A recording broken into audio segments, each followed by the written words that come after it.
Good morning students. काल आपण पाहत होतो लेसन नंबर 1. लेसन नंबरमध्ये आपण काल पाहत होतो ॲडॅप्टेशन. ॲडॅप्टेशन मीन्स अनुकूलन, वनस्पती आणि प्राण्यांचं ॲडॅप्टेशन.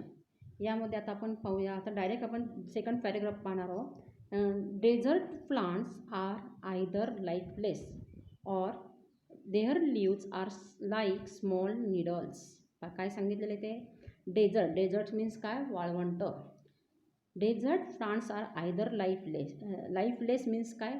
पाने नसलेली. लाईफलेस म्हणजे काय? पाने नसलेली. मग वाळवंटात ज्या वनस्पती असतात त्यांना पाणी नसतात. डेझर्ट प्लांट्स आर आयदर लाईफलेस, त्यांना वाळवंटातील वनस्पतींना पाणी नसतात. ऑर देअर लीव्स, मग त्यांची पाने कशी असतात?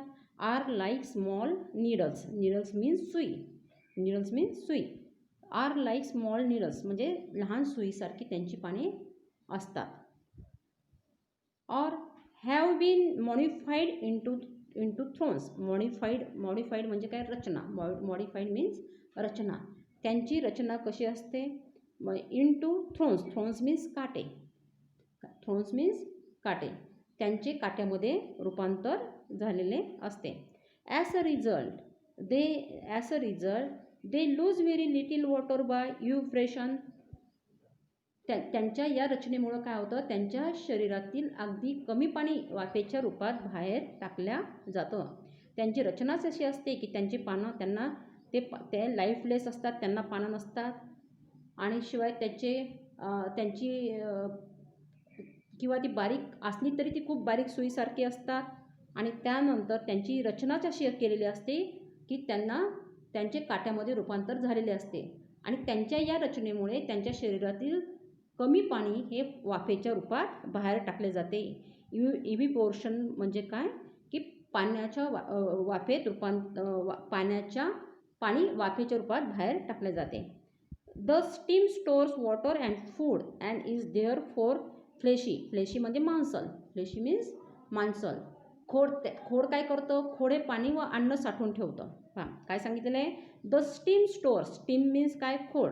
मग आता खोड काय करतं? द स्टीम स्टोअर्स म्हणजे साठवणे. वॉटर अँड फूड, पाणी आणि अन्न खोड हे साठवतं. इज देअर फॉर फ्लेशी, आणि त्यामुळे ते काय बनतं? मांसल बनतं. The stem are green as they performs photosynthesis in the absence of leaves. आता फोटोसेशन्स मीन्स प्रकाश संश्लेषण. सगळ्यांना तुम्हाला हा शब्द माहिती आहे. फोटोसेशन्स मीन्स काय? प्रकाश संश्लेषण. आपल्याला माहिती आहे की झाडाच्या ज्या वनस्पती असतात त्या काय करतात? आपलं अन्न झाडांच्या वनस्पती सूर्यकिरणामधून आपलं अन्न मिळवत जातात. प्रकाश संश्लेषणाची क्रिया करून वनस्पती आपल्या अन्न मिळवत जातात. त्याला म्हणतात photosynthesis. In the absence of leaves.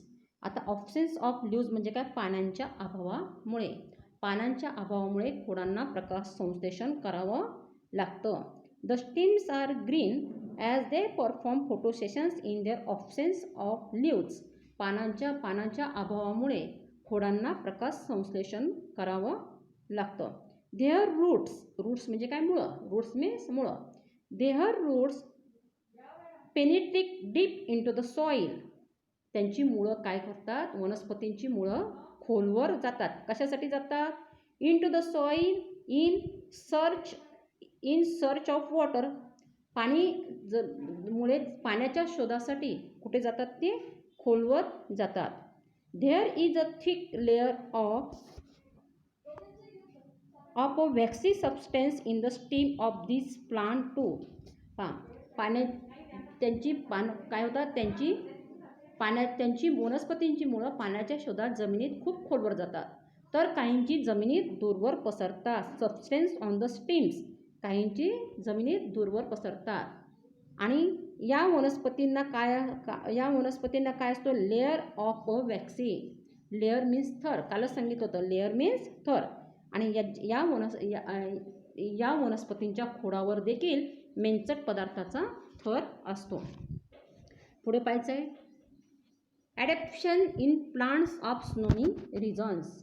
आता ॲडॅप्शन म्हणजे काय? अनुकूलन. मग आता in plants of snowy regions means हिमप्रदेश. जिथं बर्फ पडतो त्या प्रदेशांना स्नोनी रिजन्स असं म्हटलं जातं. तुम्हाला इथं एक डायग्राम दाखवलेली आहे. या डायग्राममध्ये देवदार वृक्ष दाखवलेला आहे आणि या देवदार वृक्षांची पानं पहा कशी उतरती आहेत. या पानांचा आकार जर आपण पाहिला तर या पानांचा आकार कसा आहे, उतरत आहे. त्यामुळे याच्यावरती काय होतं, बर्फ साठवून ठेवल्या जात नाही. In what way are sloping branches useful to plants in a snowy region. Snowy region means बर्फाळ प्रदेश किंवा त्याला आपण हिमप्रदेश असं सुद्धा म्हणू शकतो. Plants of snowy regions mainly include conifers like deodar and pine. आपण मागेच पाहिलं होतं की हिमाचल जे बर्फाळ प्रदेश आहे तिथे कोणत्या प्रकारची वृक्ष आढळतात, देवदार आणि पाईन हे सूचीपर्ण वृक्ष तिथे आढळतात. कारण या झाडांची रचनाच अशी केलेली असते की तीच झाडं आपल्याला हिमाचल प्रदेशामध्ये तग धरू शकतात. कारण हिमाचल प्रदेशामध्ये अतिशय बर्फाचं प्रमाण असल्यामुळे ती वनस्पती तिथे तग धरू शकते. These trees are conical in shape. Conical means शंकूच्या आकाराची. शंकूच्या आकाराची मीन्स उतरती. In shape due to their sloping means उतरत्या स्लोपिंग ब्रांचेस म्हणजे त्यांची झाडांची जी पानं असतात ती काय असतात, उतरती असतात. इन द हेवी स्नोफॉल म्हणजे अतिशय मोठ्या प्रमाणात तिथे बर्फ पडतो. हेवी स्नोफॉल मीन्स मोठ्या प्रमाणात तिथे बर्फ पडतो. त्यामुळे काय होतं पहा, and extreme cold in these regions. त्या प्रदेशामध्ये मोठ्या प्रमाणात बर्फ पडल्यामुळे त्या पानांचा तुम्ही जर डायग्राममध्ये पाहाल तर त्या झाडाच्या पानाची, देवदार झाडाच्या पानांची आपल्याला पानं काय दिसत आहे, निमुळती दिसत आहेत. त्यामुळे त्या झाडावरती तुम्हाला काय होतं, बर्फ साठवून ठेवल्या जात नाही आणि हा बर्फ त्या झाडाच्या पानावरून घसरतो खाली आणि त्यामुळे याच्यामध्ये काय होतं, तिथे ती वनस्पती तग धरू शकते. Heavy snowfall and extreme cold in these reasons.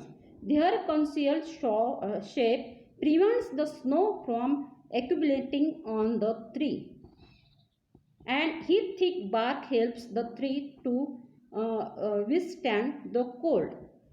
त्यामुळे त्यांच्या जाड साली, त्या झाडांच्या सालीसुद्धा कशा असतात, थिक म्हणजे काय, जाड. आणि या झाडांच्या जाड सालीमुळे त्या थंडीतही तग धरू शकतात. खाली पाहायचं पहा, तुम्हाला इथे डायग्राममध्ये तुम्हाला एक झाड दाखवलेलं आहे, देवदार वृक्ष आहे. त्या देवदार वृक्षांची झाडांची पानं पहा कशी उतरते. एका या सर्कलमध्ये तुम्हाला त्याच्यावरती बर्फ साठवलेला दाखवलेला आहे आणि तो बर्फ काय होतो, उतरतो. त्यानंतर पुढे पहा, adaptations in plants of forest regions. जंगल प्रदेशातील वनस्पतीमधील अनुकूलन कसं असतं पहा. A variety of plants. कारण या प्रदेशामध्ये खूप प्लांट्स म्हणजे झाडं विविधता असते. 3 shrubs and herbs. 3 मीन्स झाडे आहे ना, shrubs मीन्स झुडपं आणि herbs मीन्स रोपटे. अशा प्रकारचे a variety of plants are found in forest means जंगल. आपल्याला जंगलामध्ये विविध प्रकारच्या प्लांट्स आपल्याला पाहायला मिळतात. These plants compete amongst themselves for sunlight. आणि या सर्व वनस्पती सूर्यप्रकाश मिळवण्यासाठी या वनस्पतींमध्ये काय लागते, स्पर्धा लागते. कारण जंगलांमध्ये अतिशय दाट जंगल असतं आणि तुम्हाला माहिती आहे सगळ्या वनस्पती या सगळ्या फोटोसेशन्स मीन्स प्रकाश संश्लेषण करून आपलं अन्न मिळवत असतात. आणि हे अन्न कशामुळे मिळतं त्यांना, ते सूर्याच्या किरणातून ते आपलं अन्न मिळवत असतात. आणि त्यामुळे जंगलामध्ये या झाडांमध्ये काय लागते, यांच्यामध्ये स्पर्धा लागते. कशाची स्पर्धा लागते, की या सर्व वनस्पतींना सूर्यप्रकाश मिळवण्यासाठी यांची स्पर्धा लागते. Trees grow tall to get sunlight and climbers and vines grow to a great height and with the support of trees. आणि त्यासाठी ते खूप उंच वाढतात.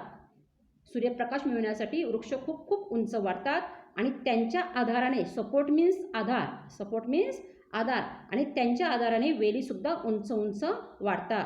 Spring like tendrils of the stems of some climbers is an example of adaptations. आणि अशा प्रकारे झाडं काय करतात, उंच वाढून स्वतःचं अन्न स्वतः मिळवतात. आणि त्यामुळं काही वेलींच्या खोडावर असणारे तणाव म्हणजेच खोडांचं अनुकूलन होय. आणि झाडं जसे उंच वाढतात तसं खोडांवरती काय तो तणाव येतो. Spring like tendrils on the stems of some climbers is an example of adaptation. तुम्हाला इथपर्यंत आज लेसन समजावून सांगितलं आहे. हार्डवर्ड व्हिडिओ पॉज करा, हार्डवर्ड लिहून घ्या, लेसनचं रीडिंग करा.